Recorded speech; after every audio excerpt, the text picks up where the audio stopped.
Good morning, and today we're going to do some planning for a trip from Efete in Vanuatu to Noumea. So I'm just going to run you through how I do my planning and give you an idea of what I look at. It's not a huge sail, it's only 300 miles approximately, so not that big a deal. But when you're having engine problems and you're dealing with all sorts of other unknown variables like conflict zones, it's good to do a little bit of planning and understand what may impact on you on the trip where you're going. And it's probably good practice for every trip to do this sort of planning. So let me run you through it. Alright, so initially I'll let you know where we're going. So this is a map of the Pacific. We are currently in Efete in Vanuatu. It's the main island of Vanuatu. It's a central administration hub, and it's where I'm going to clear out of. It's also where I'm on the mooring and trying to deal with all my engine issues. But it's a bigger city, so there's things available. But from here we are going to Noumea, which is down in here.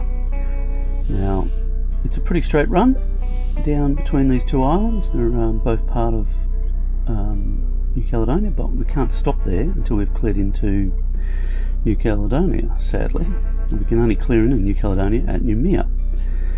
It's always the way. But we've got to cut those islands by my reckoning. And there's a passage here where we will then move around the coast of Noumea inside the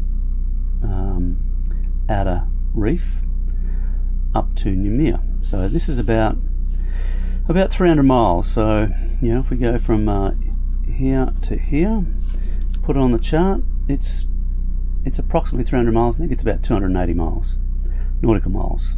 So that's about 500 and a bit miles. And that means that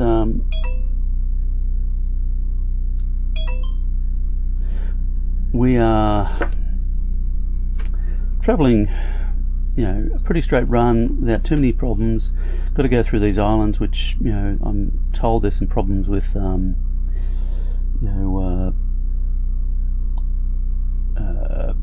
who are not friendly to sailors given the current situation on Noumea. But we won't have to land there, hopefully, unless we have problems, and we'll just pass through. Now once we get to the islands, let's go to a slightly different scale here. That's a better scale. So once we get through these islands, once we get down to New Caledonia proper, we have to come through this passage. Now, this is a shipping passage. It's also the logical route that I would take in a yacht. It's got lights, it's got shipping channels, so we can follow the standard shipping voyage system, and we can just follow it up using the lights. It'll be deep water. It's got at least 12-15 metres. It's got ships. It'll probably be deeper. In fact, I think it's very much deeper in some of these areas. But we know where all the reefs are, and then we've got to go through this little channel here, passing what look like really interesting sailing areas, and then we get further up past these reefs up into Noumea. So this is the township of Noumea here, and we have to get into this marina, or near this marina. We could probably anchor outside. I think we'll probably go into the marina though once we've got there, and then we clear customs from this location. So it's about 45 miles from the time we clear the reef following the coastline up to Noumea. So that's a fair trip by itself, and then we've got the other 280 odd miles from Noumea back to Efete. So it's a decent trip. And then what are we considering in regard to that as well? So there's a couple of things I do. I generally plot it on my my chart and get an idea of the course. I mean, this is pretty straightforward. It's southwest. Now that's good because the winds are southeast. They've been southeast, predictably for the last couple of months, and they've been blowing their ass off as well. So southeast winds, we're going southwest. Gives us a reach. It's not bad sailing conditions. And I thought about coming from Santo across the top and then down. Probably would have made for more difficult passage, but we're in Efete now, so it's illogical to come here. And then the other thing we're looking at, we're trying to get back to New Zealand, which is we're going to go down into Whangarei down in here. So there's routes which we're going to follow, which is you either come direct, which is very difficult, or in our case we're going to come to New Caledonia, then we're going to come down to Norfolk Island, and then we're going to come across. So the wind currents are coming southeast to east. The ocean currents are coming, they're in a sort of a westerly current, and there's some northerly currents, but once we get down here there's some southerly currents. So, and then we get winds coming out of Australia which are blowing across the Pacific. So the aim is to sort of get down to New Caledonia. It's only a 3-day sail, and then we'll head south, catch the winds, the westerlies coming out of Australia, and then run past Norfolk Island down to New Zealand. Now I'd like to stop at Norfolk Island, but it complicates customs because Norfolk Island is an Australian island. I don't particularly want to check back into Australia and back out of Australia to go to New Zealand, so I need to have a think about that. But anyway, on top of that, some of the references I use, I'm using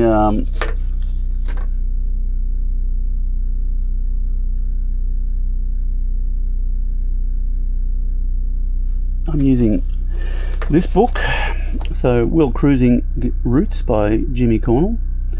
It's a great book. It's a great reference. If you're a cruising sailor, you should definitely consider buying this book. And on here you can see that we've got the Pacific routes, or the Pacific currents, indicates the currents are down here, and then the other reference I use, because I've been doing this for a little while, I've been practicing old school navigation and teaching old school navigation for quite a long time. So these are Australian pilots. So this is the Pacific Island pilot, and 10th edition 1984. So it's an old book, but things don't really change that much. And there's some really great information in these. So you can pick these up for next to nothing because people don't use them much anymore unless you're on a ship or you're in the military, in the Navy. But there's lots of super useful information in these books. In this case, we're talking about currents. So you can see here, Vanuatu, some currents running across, which are pretty correct actually. Some really strong currents in Vanuatu. There's a strong current running across here, going past New Caledonia, and it runs up to a knot. So that's something to consider, because a knot is a fairly strong current. And then when we get down to the bottom of New Caledonia, you get more currents. And there's more currents down here. So, and I think that's reasonably correct, and in addition to that there's some great information in these books, so it goes into a lot of detail on New Caledonia. Now the other thing I have is I have an app which I use. It's called Windy. So the Windy app allows me to look at ocean currents as well. So in Port Vila here, and we're going down to Noumea. This is Noumea here. So you can see that current, which is on this, well, it's more on the pilot, is running up here. And if we put our cursor on it, it's not what I want. Let's go back. Bugger. Let me find this place again. Need to go back to currents. It's never straightforward, is it?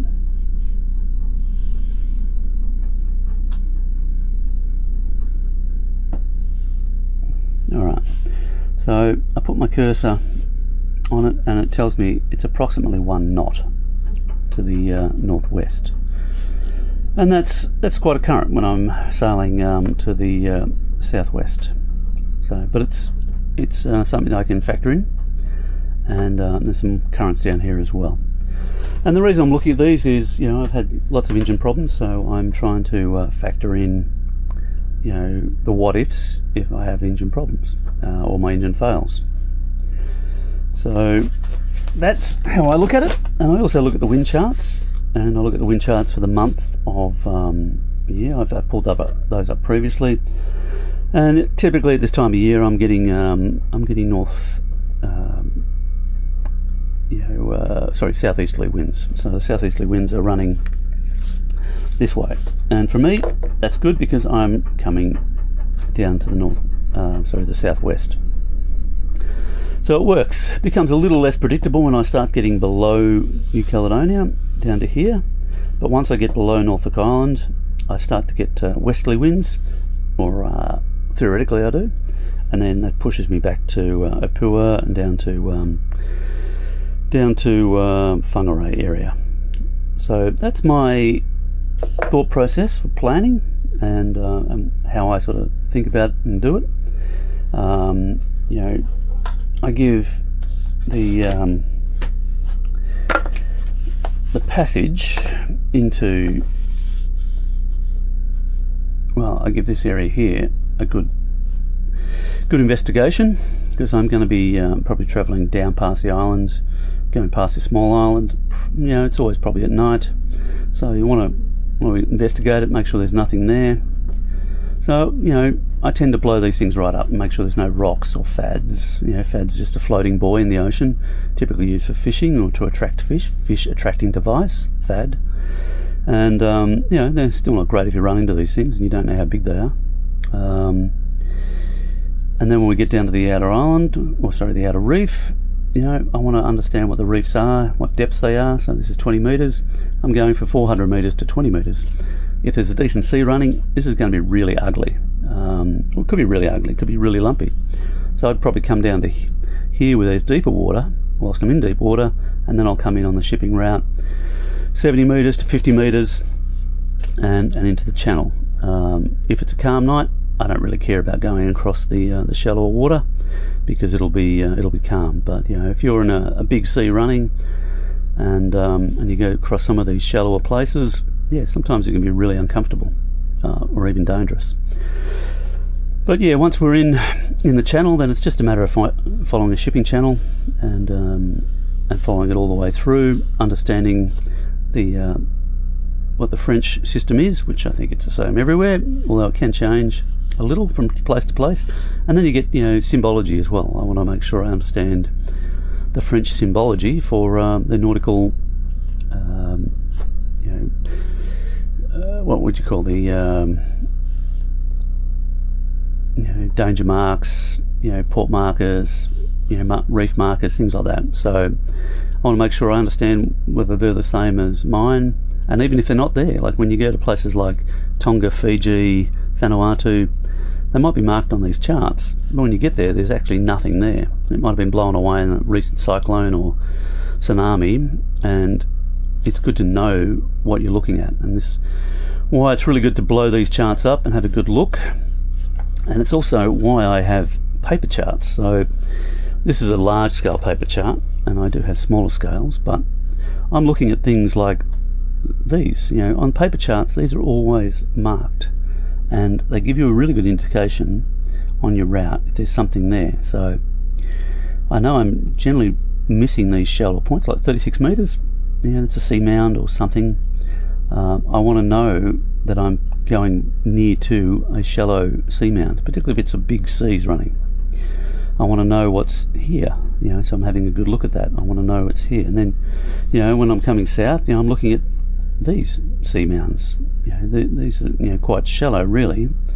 And but the good thing is they're typically marked on charts. Even on these big planning charts, you get these little blue dots. You're sailing from New Zealand to Tonga, to Samoa. There's some really shallow spots, like 18 metres, 22 metres. And then you've got things like Minerva Reef out here. It's out here somewhere.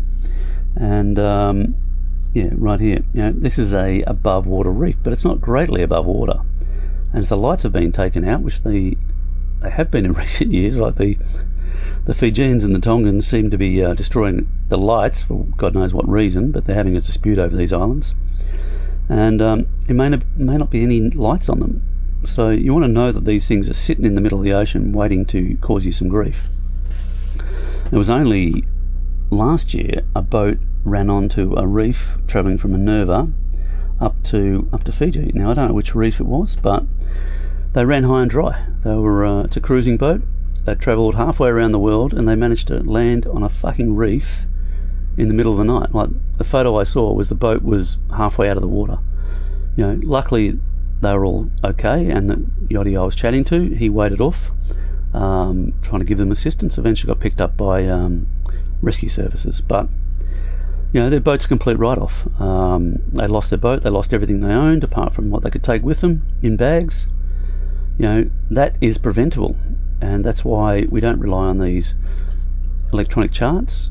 I still use paper charts, and every time I get someone to go on shift, you know, they zoom in the whole route that they're taking on the tablet and on the chart plotter. You know, so I do have several different means of navigating, but I still rely on these. I leave these on the chart table. I teach people how to read them. We have a route, we mark on the route every 6 hours or every once a day at least, and people get to look at what's ahead of them. Oh damn, we're going up past this 36 metre, you know, seamount. You know, is it 36 metres or is it 12 metres or is it actually a lump that's potentially sticking out of the ocean? And these are the things that I want my crew to think about. These are the things that I think about all the time, and these are the things I'm thinking about when I'm planning. So in this case, going from Efete down to Noumea, I want to know everything's going on there. You know, I've got a shitty engine at the moment, sadly, and we're sailing into what could be a massive shit fight. Like, this has been lots of riots going on. We're coming up to a referendum. We might be sailing straight into a war zone, and then we need to get the fuck out of that war zone without getting shot or burnt to the ground. And so that's why I do this planning. And then, you know, I'm also looking at escape routes as well.